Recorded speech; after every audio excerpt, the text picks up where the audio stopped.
may actually be okay. It may glue up. I mean, it may stay together and be fine, but you don't want to take a chance.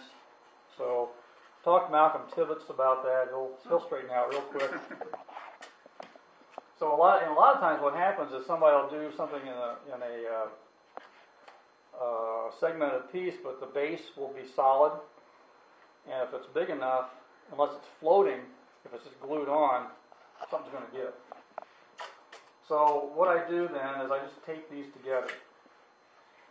And I'm not really concerned a whole lot about the edges lining up because that'll get sanded down.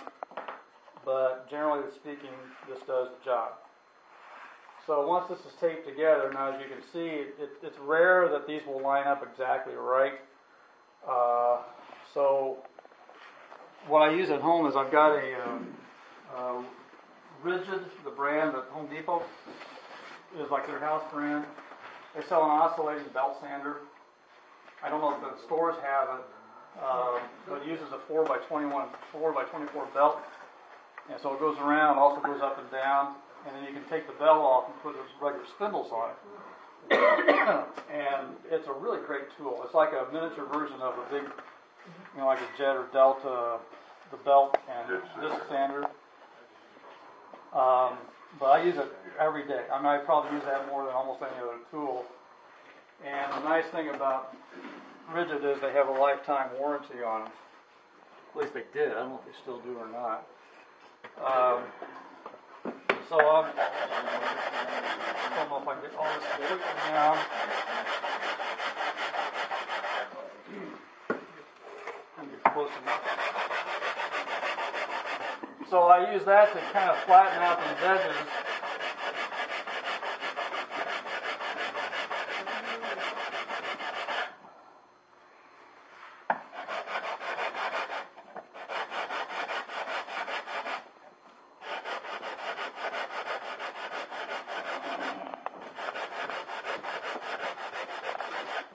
Well, that's going to do for now.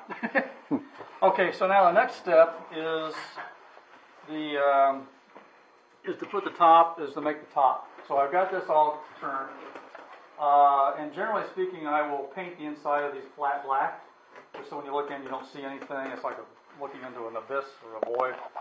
And so the next step that I want to do is make the top, and I usually use like about 1/8 of an inch wide piece, which if you don't have a table saw or the right equipment, may be a little hard to come by, but probably know somebody that can cut them for you, or you can buy 1/8 in stock. I think Woodcraft maybe has some, or some of the lumber dealers. So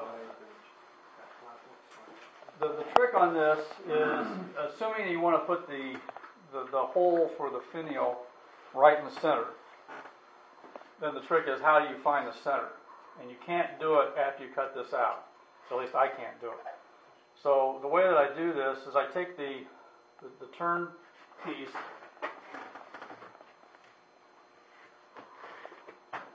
try to do this here, and I draw around the outside, and then I mark where the seam is. A little line there, and a little line there. So now I've got the outline of the top of the vessel, and I know where the center line is. And then I take my spiffy steel ruler, and I draw a line right down the middle.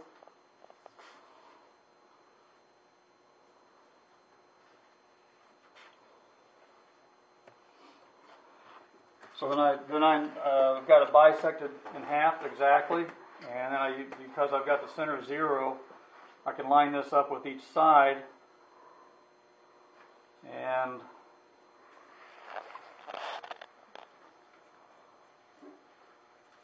right where the 0. I'm going to turn this way up here, so you're going to have to.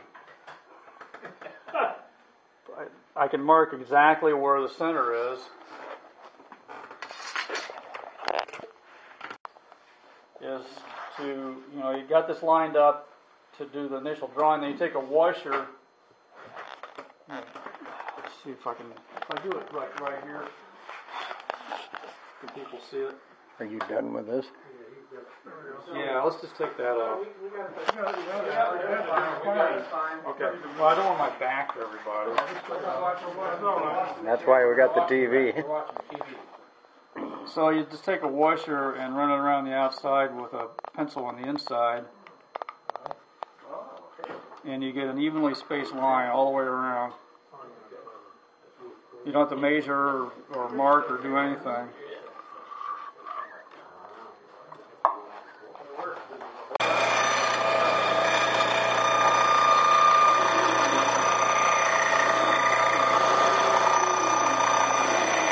So you cut it a little extra so you can sand it flush.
No, but I didn't have a sacrificial piece under it.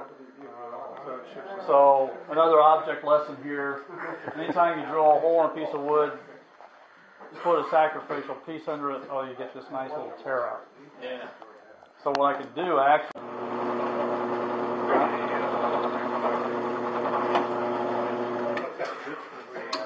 Yeah, well, I got those. There was a set of them.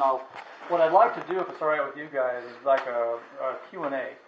And if you have questions, it doesn't have to be about these things, but if there's something you want to ask a question about, anything that's on the table, like do I charge sales tax? No. Or anything about wood turning that hopefully I can answer, then we can do that. So if that's all right with you guys, we can do that. Okay. But I just want to show you how I do the bases. Now, if you look at the base on the one on the very end, the last one, yeah, that one, and you see it essentially echoes the shape of the top. Okay, so and it's got the sloped side. So the easiest way to do that is to take this is like a 1x2x3 or thereabouts. Doesn't really matter. I'll try to do this on here. And just use a compass and draw an arc. It's not.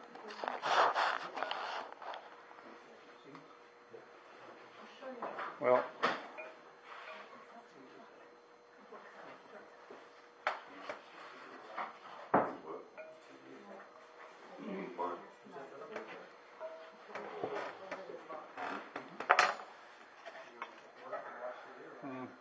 That'll work. All right, so I've drawn an arc on here, and I'm just going to go cut it out on the bandsaw. And this is the bandsaw fence. Okay, so I've cut out this arc, and I'm not really going to do any sanding. And then I put the fence back up. And again, this is the reason I do this is that I don't want to have, a big fat base on here. It's going to look wrong. So this one being narrower at the top is a little more graceful looking, and I would maybe round these over a little bit, clean it all up so that it's pretty narrow at the top. But once I get all that done, I still got that little line that I drew. And now I can find the center of this. And actually I usually end up eyeballing this because it's such a small distance. But So I end up with a center. Now if I had drilled that hole before I cut the sides, I could be off because of the bandsaw. This way, if I wait till it's done, you know, and all sanded, which this obviously isn't, then I know that I can get the exact center. So it's a case again of taking the right sequence for things. So then what I do is just drill a hole down through the top.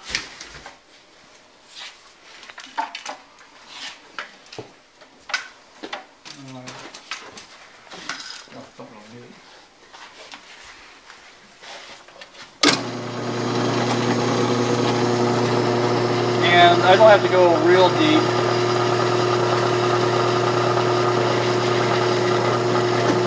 Well, I could go a little deeper than that. Yeah, that's good.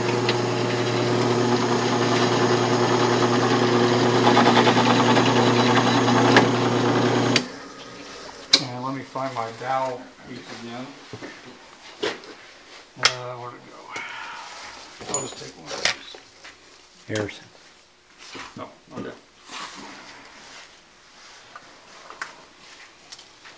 These dowels are like just slightly, oh, that's actually pretty good.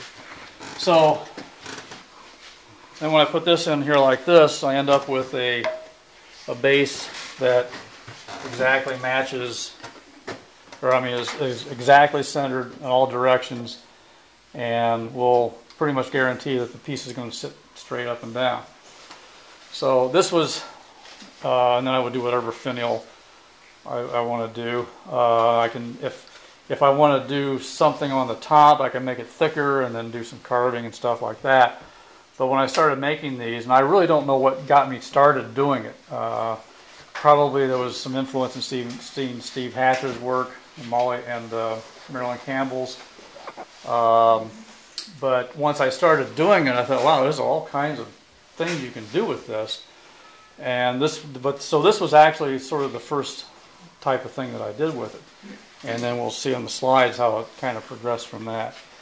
The only other thing is you want to make sure that this hole is smaller than that distance. It looks a little weird otherwise. This one's pretty close. And if you find that the walls are too thick, you can always, you know, sand that out or take a die grinder to it or something. The reason, so one other quick thing on this, if I was going to do any piercing, let's say along here, I would wait until these sides are all done and flat so that the piercing will end up in the right place on each side.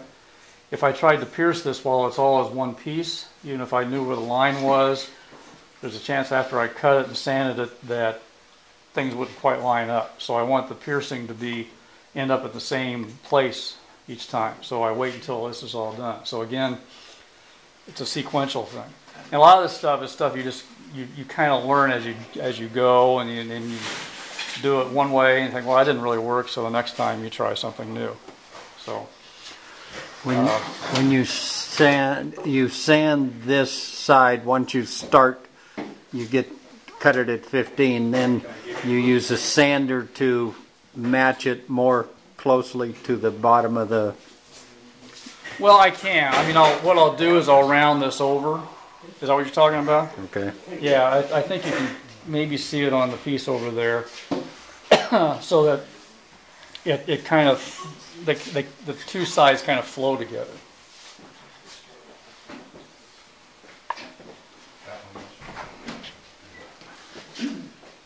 Yeah, you can see here, well actually I didn't really round that over too much.